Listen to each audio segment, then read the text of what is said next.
A Record superou a Globo transmitindo o Fla-Flu e a Band fez história com a Copa Africana. Nesse vídeo você confere como foi o domingo maluco de futebol na TV aberta.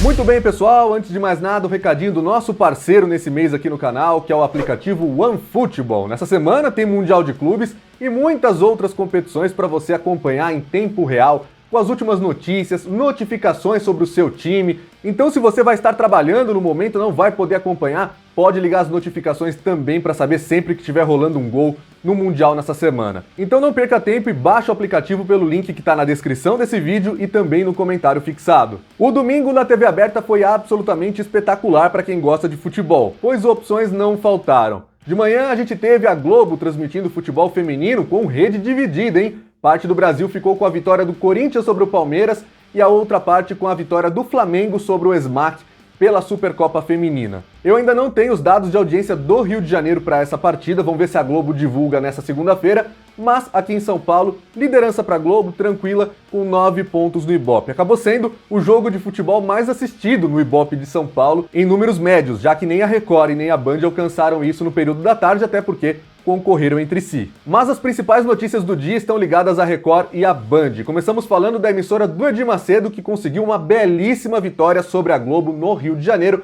Afinal de contas, o dia que todo mundo esperava chegou e hoje a Record pôde exibir um clássico Flamengo e Fluminense. De acordo com dados prévios do Ibope publicados pelo site Teleguiado, a Record fez 15,4 pontos de média no Rio de Janeiro com a transmissão do Fla-Flu, que durou até mais tempo do que o imaginado, né? Teve um atraso, teve vários momentos de VAR e a partida acabou até depois. Depois eu falo sobre isso também aqui porque envolve São Paulo. E a Globo no mesmo período ficou com 13,5 pontos, ou seja, a Record liderou com praticamente 2 pontos de vantagem. Eu não tenho os dados ainda prévios de outras praças onde o Flamengo costuma ser muito forte no Ibope, mas a gente foi acompanhando no Twitter, tem uma galera que posta lá, o site Bastidores da TV, o próprio Teleguiado, tem o Rick Souza também, que é do TV Pop, ele também posta sempre os tempos reais por lá, e eu vi que em Brasília a Record estava dando uma surra na Globo em vários momentos, coisa assim de 15-6 até 18-6. No Rio de Janeiro, o pico da transmissão da Record foi de 18,5 pontos,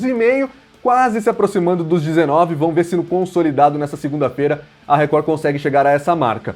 Que era esperado sim liderar sobre a Globo, mas em vários momentos a surra foi grande. A Record chegou quase a dobrar a audiência da Globo em alguns momentos na reta final da partida, que foi decidida nos momentos finais, né? Vitória do Fluminense por 1-0. Enquanto isso, em São Paulo tinha uma briga muito mais agitada no mesmo horário e que eu já tinha antecipado. Se você viu o vídeo no canal aqui no último sábado, sabia que ela ia acontecer, que era entre a Record e a Band, porque a Record tinha um jogo entre Guarani e Santos, não é um clássico propriamente dito, não envolve dois times da capital ou um time da capital contra o Santos, então a gente esperava que fosse ter alguma dificuldade.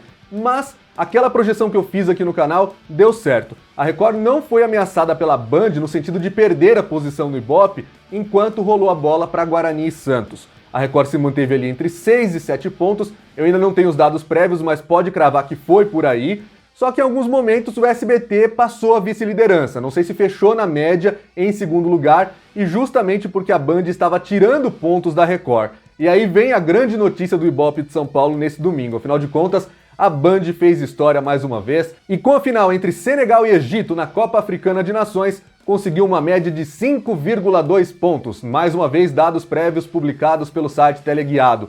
O pico dessa partida, que foi para os pênaltis, o título senegalês veio nos pênaltis, foi de 8,3 pontos, alcançando nesse momento da disputa de pênaltis a vice-liderança no horário em São Paulo, ganhando inclusive da Eliana. Nesse instante, era o Rodrigo Faro que estava no ar na Record, e como vem fazendo nos últimos domingos, sempre que acaba o futebol na Record, ele vem e derruba a audiência. Ainda com esses dados publicados pelo Teleguiado, a Band, durante a disputa de pênaltis, ganhou do Rodrigo Faro por 6-4, isso arredondando. O resultado na final mostra o acerto que a Band teve ao trazer a Copa Africana de volta à TV aberta brasileira. Ela estava fora já há mais de uma década, desde que o esporte interativo transmitia nas parabólicas e em algumas emissoras também, como a NGT aqui em São Paulo. Já na reta final era o canal 36 do HF, ou seja, foi um marco porque ninguém quis a Copa Africana. Gente, como é que a Disney, que traz todos os campeonatos possíveis para o Star Plus e para a ESPN, mas principalmente para o Star Plus, hoje você pode assistir campeonato uruguaio, dos campeonatos sul-americanos, a exceção é quem não está lá, né? Como o Brasileirão, que obviamente é da Globo no Brasil, ou o Chile, que é da TNT Sports e que está no estádio TNT Sports aqui também. A exceção aqui não está no Star Plus.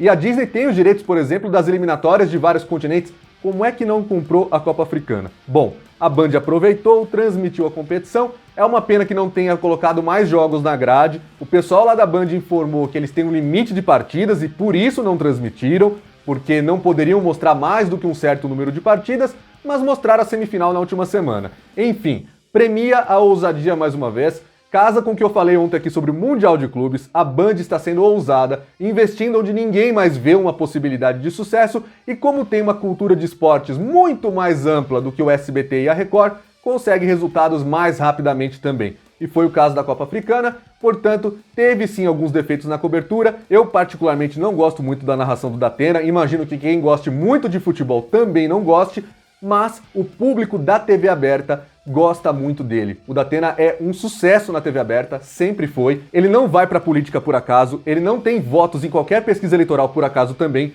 Existe uma base que até vê os jogos por causa do Datena. Então, com relação a isso, a gente acaba sendo minoria.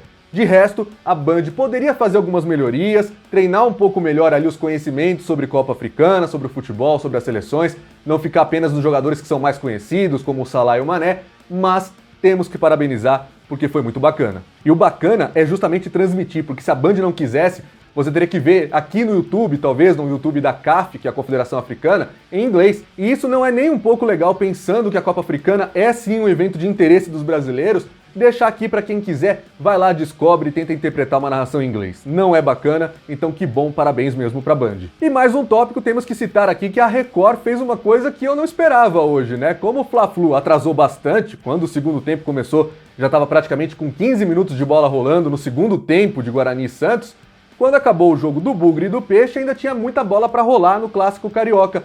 E a Record colocou o jogo Fla-Flu para São Paulo e os outros estados que mostram o Paulistão assistirem também. E isso foi bem legal, uma estratégia que para mim pareceu muito clara, de tentar segurar a migração que haveria para o jogo da Copa Africana. Então eu não sei se isso vai acontecer em outras ocasiões, ou se é porque era um Fla-Flu. Deve ser um casamento de tudo isso, né? Por ser Fla-Flu, por ter um jogo forte na concorrência, tudo isso fez com que a Record mostrasse aí, e inclusive fez com que a gente aqui em São Paulo e nos outros estados que vem o Paulistão, pudesse ver o gol que decidiu a partida, porque o gol do Fluminense saiu quando a Record já estava em rede nacional com o Fla-Flu. Então palmas para a Record. Pelo que eu vi também no Ibope em tempo real, publicado pelo Rick Souza lá do TV Pop, a Record até caiu um ponto, o pessoal que estava vendo o Santos migrou para a Copa Africana, mas poxa vida, cair um ponto é espetacular, porque normalmente quando entra o Rodrigo Faro, desaba 3 ou mais. Ah, pessoal, e não se esqueçam, nessa segunda-feira, dia 7 de fevereiro, tem Roda Mídia de volta, inaugurando a temporada 2022, e o nosso entrevistado será o comentarista Vitor Sérgio Rodrigues, o VSR da TNT Sports. Mais uma vez comigo na bancada, a galera de sempre, o Alessandro Oliveira, o Felipe Oliveira do Futeboteco, o Gabriel Wacker e a Júlia Vani. É nessa segunda-feira, 7 da noite, no horário de Brasília, aqui no blog do Alan Simon no YouTube. Então não perca, ative as notificações do canal para você receber um aviso. Esse é o blog do Alan Simon e aqui você sabe onde seu time joga.